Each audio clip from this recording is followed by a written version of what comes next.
ओ बहना मेरी बहना, तुझ सा ना कोई अपना, संग मेरे यूं ही रहना तू।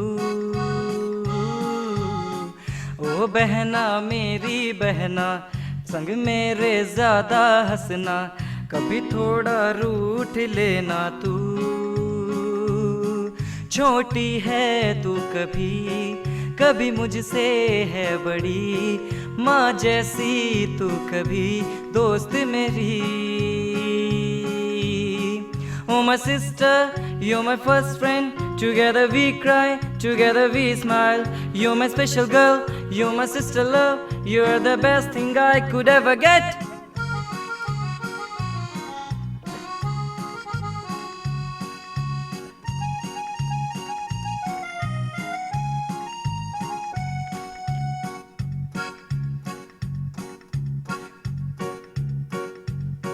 मुझसे यूं लड़ झगड़ के फिर खुद रो देती तू, छोटे छोटे तोहफों से फिर से हंस देती तू। तुझे तंग करना सताना, भैया कह प्यार जताना, चाहे कुछ भी हो जाए भैया का साथ निभाना।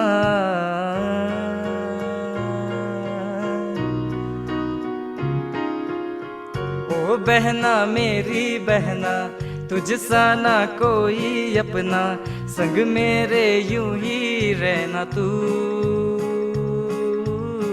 ओ बहना मेरी बहना, संग मेरे ज़्यादा हंसना, कभी थोड़ा रूठ लेना तू।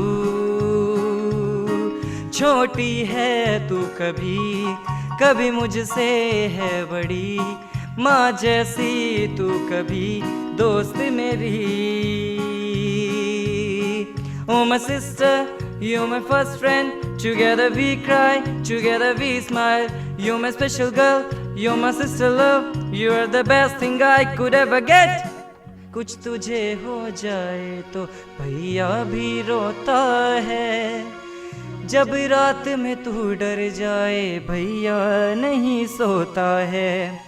बहना तुझसे रिश्ता सब रिश्तों से प्यारा है, सदियों का साथ हमारा है।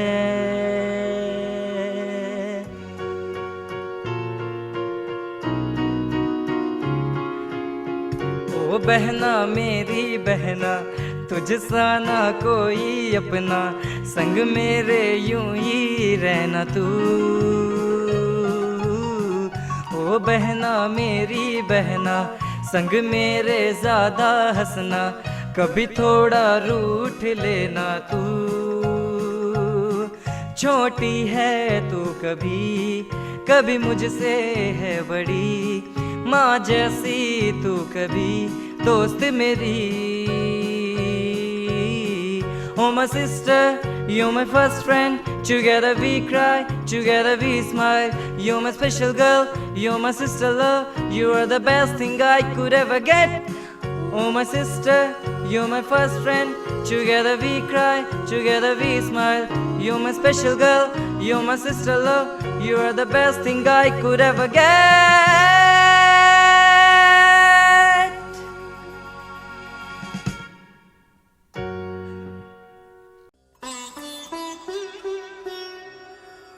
नमस्कार, DCM के प्रांगण में आज मैं मोनिका और मैं स्वेका आप सबका स्वागत करते हैं। रक्षाबंधन पूरे देश में उत्साह के साथ मनाए जाने वाला ये त्योहार न केवल भाई बहन के प्रेम का प्रतीक है, अपितु परिवार को जोड़े रखने का एक बेहद अच्छा माध्यम भी है। रक्षाबंधन का ऐतिहासिक उल्लेख हिंदू पुराणों एवं कथाओं में भी है। तो पुरातन काल से मनाए जाने वाले इस त्योहार के पीछे का क्या कारण है, आइए जानते हैं। रक्षाबंधन कब और क्यों मनाया जाता है, इस संदर्भ में कुछ कथाएं हैं। तो शुरू करते हैं भगवान विष्णु से। कथा के अनुसार दैत्यों के राजा बलि ने 110 यज्ञ पूरे कर लिए थे, जिस कारण देवताओं का डर बढ़ गया था कि कहीं राजा बलि अपनी शक्ति से स्वर्ग लोक पर भी अधिकार न कर ले। इससे सभी देवता विष्णु भगवान के समक्ष पहुँचे। तब भगवान विष्णु ने वामन अवतार लिया और राजा बलि से भिक्षा मांगी। भिक्षा में राजा बलि ने 3 पग भूमि देने का निश्चय किया। तब भगवान विष्णु ने एक पग में स्वर्ग, दूसरे पग में पृथ्वी तो मांग ही ली और पूछा, वत्स, अब मैं अपना तीसरा पग कहाँ रखूं? बलि बहुत परेशान हो गया और समझ नहीं पा रहा था कि वह प्रभु से क्या कहे। फिर बलि ने अपना सर वामन देव के चरणों में रखा और कहा, आप तीसरा पग यहाँ रख दें। और इस प्रकार राजा बलि से स्वर्ग एवं पृथ्वी पर निवास करने का अधिकार छीन लिया गया और राजा बलि रसातल में चला गया।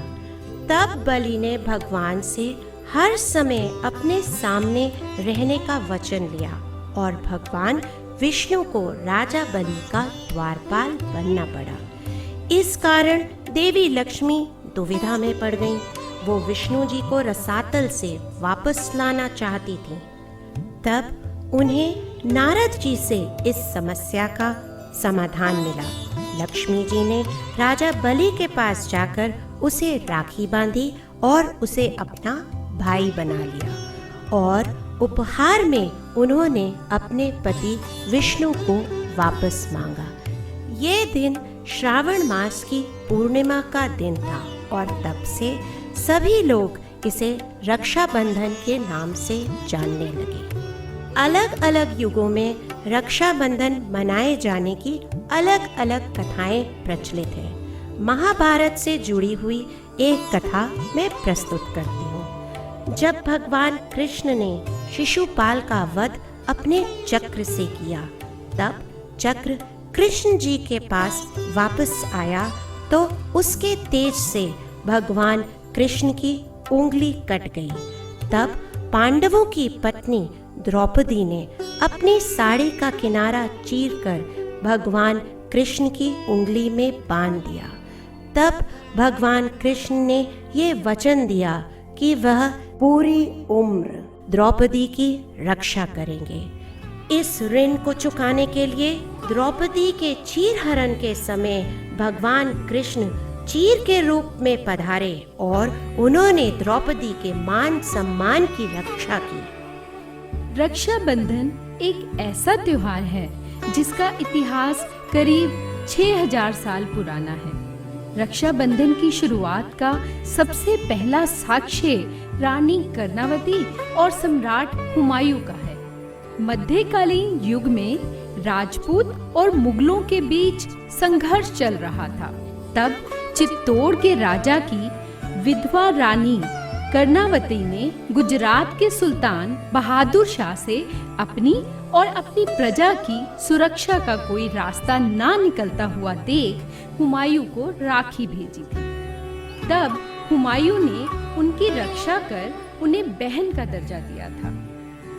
अगर इतिहास के पन्नों को पलटें तो ऐसे अनेकों अनेक उदाहरण देखने को मिलते हैं जिसमें बहन के बांधे हुए रेशम के धागे के बदले भाइयों ने अपने प्राण देकर भी रक्षा की है। आज आधुनिक काल में भी इस पर्व का महत्व कम नहीं हुआ है। राखी का त्योहार अधूरा है उन भाइयों के बिना जो सरहद पर खड़े होकर हर दिन हमारी रक्षा करते हैं ताकि हम देशवासी सलामत रहें और चैन से सो सकें। राखी का त्योहार हमें याद दिलाता है कि कहीं वहाँ दूर सरहद पर कोई है जो हर लम्हा खड़े होकर हमारे देश की, हमारे परिवार की और हमारी रक्षा के लिए प्रतिबद्ध है। आज हम सभी उन फौजी भाइयों को, उन जवानों को डीसीएम परिवार की तरफ से रक्षाबंधन की हार्दिक शुभकामनाएं देते हैं।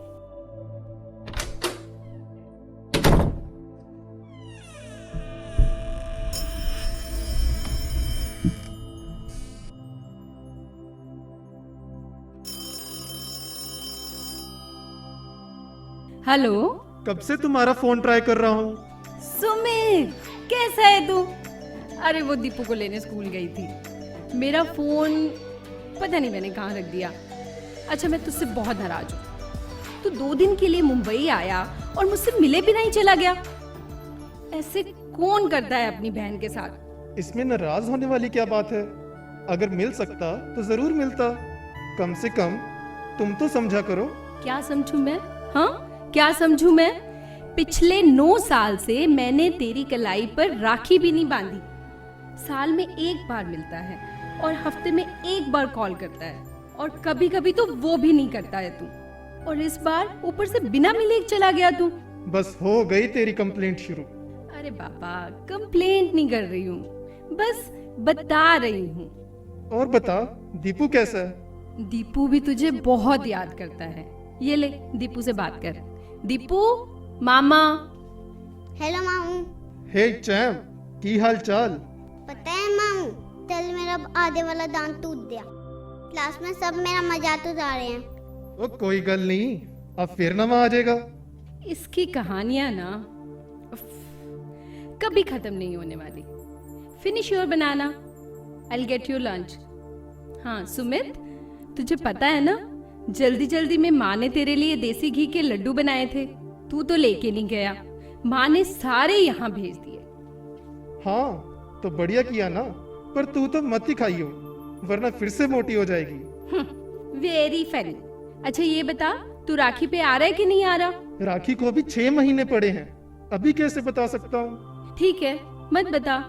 लेकिन मैं तुझे एक बात बताऊं, मैं हर साल तेरे लिए 2 राखी खरीदती हूँ। एक राखी तुझे पोस्ट करती हूँ और एक राखी को यहाँ अपने पास रखती हूँ, इसी उम्मीद पे कि किसी राखी पे तो आके तू मुझे सरप्राइज देगा। एंड यू नो व्हाट, तेरे फेवरेट गुलाब जामुन मंगाती हूँ हर बार मैं, और वो लास्ट में मुझे ही खाने पड़ते हैं। चल अब सेंटी मत हो, इस राखी पे जरूर आऊंगा। प्रॉमिस? पक्का वाला प्रॉमिस। दीपू, इस साल मामू आ रहे हैं। हाँ भाई, इस बार तो राखी पे आना ही पड़ेगा, वरना पिछले 9 साल के गुलाब जामुन खिलाने यहीं आ जाएगी ये। मैं एक काम करता हूँ, अभी से लीव अप्लाई कर देता हूँ। अब तो ठीक है ना मेरी माँ? हा हा हा, देख ले भाई, प्रॉमिस किया है, निभाना ही पड़ेगा। Hello hello Sumit, hello hello hello. इस रूट की सभी लाइनें अभी व्यस्त हैं। कृपया थोड़ी देर बाद प्रयास करें। All lines to this route are currently busy. Please try again later. इस वक्त की बड़ी खबर हम आपको बताते हैं। बड़ी खबर आ रही है पुलवामा से, और ये बेहद हैरान करने वाली खबर आ रही है। ब्रेकिंग न्यूज, पुलवामा में आतंकी हमले में 8 जवान शहीद हो गए। ये अब तक का सबसे बड़ा आतंकी हमला अगर उरी के बाद की जाए। पुलवामा में आतंकी हमले में 8 जवान शहीद हो गए हैं। India today staying with आतंकियों ने the सीआरपीएफ breaking की गाड़ी news पर in किया था Jammu हमला, and ID Kashmir blast, that उसके बाद CRPF गोलीबारी। jawan 8 has जवान been शहीद। martyred in a pre-dawn terror इस वक्त attack की in Jammu सबसे and बड़ी Kashmir's खबर। Pulwama district. Sources say that the terrorists managed to barge inside the camp. This was a CRPF training camp in the Pulwama Pulwama में region, आतंकी which हमला में remains 8 जवान शहीद। हम हिंदुस्तानियों का जोश और जज्बा कुछ केसरी सा है, जिसमें देश का हर हिंदुस्तानी देश की सरहदों पर तैनात हर सिपाही को अपना भाई, अपना बेटा और अपना दोस्त मानता है। हर साल देश भर से अनेक बहनें न सिर्फ अपने भाइयों को बल्कि उन सभी सैनिकों को भी प्यार और विश्वास की डोर, उनका रक्षा कवच बेचती हैं, जिसके त्याग के चलते हम अपने घरों में चैन की नींद सोते हैं। सिर्फ एक सिपाही ही है जो बिना किसी स्वार्थ के हर दिन, हर रात, हर सुख में, हर दुख में, हर पल हमारी रक्षा करता है और एक मजबूत चट्टान की तरह हर दम खड़ा रहता है। आज हमारे देश को कोरोना जैसे भयानक अंधकार ने अपने दामन में जकड़ लिया है, लेकिन हम सब ये जानते हैं, जहाँ भगवान नहीं पहुँच सकते वहाँ वो अपने दूत भेज देते हैं। आज सफ़ेद कपड़ों और खाकी वर्दी वाले भगवान के भेजे हुए दूत कदम कदम पर अपनी जान की परवाह किए बिना दिन रात एक करके लोगों की सेवा कर एक नया इतिहास रच रहे हैं, जिसकी गूंज लंबे समय तक सुनाई देगी।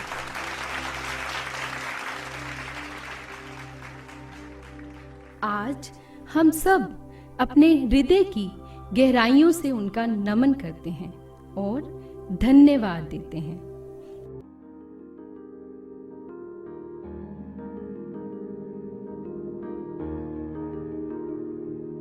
नन्ही सी हंसी भोली सी खुशी फूलों सी वो बाहें भूल गए, जब देश ने दी आवाज हमें हम घर की राहें भूल गए।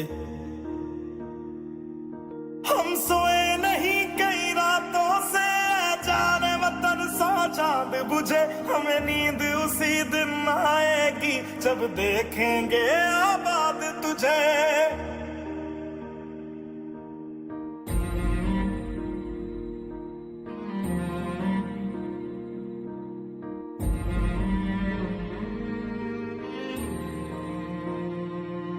तेरी मिट्टी में मिल जावा गुल बन के मैं खिल जावा, इतनी सी है दिल की आरज़ू। तेरी नदियों में बह जावा तेरे खेतों में लहरावा, इतनी सी है दिल की आरज़ू।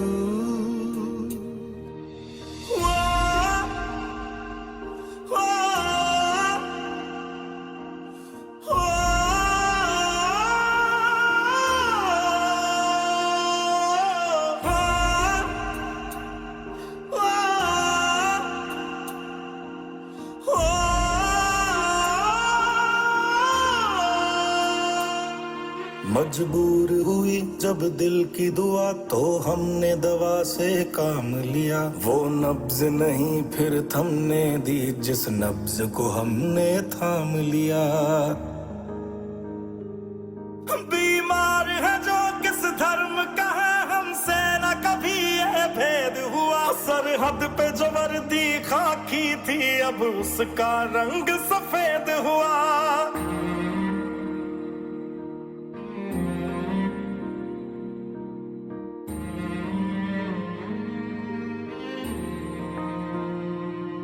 तेरी मिट्टी में मिल जावा गुल बन के मैं खिल जावा, इतनी सी है दिल की आरज़ू।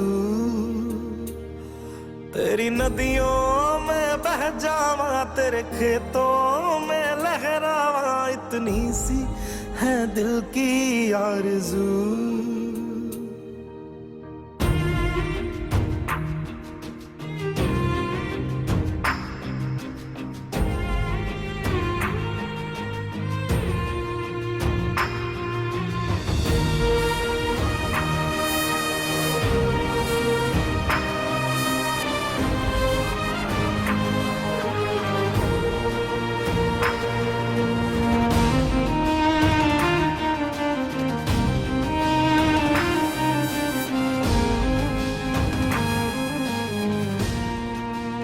सुना था डॉक्टर्स भगवान का रूप होते हैं, पर आज ऐसा लगता है कि कोरोना वायरस से लड़ने की इस चुनौती की घड़ियों में भगवान ने ही डॉक्टर्स का रूप ले लिया।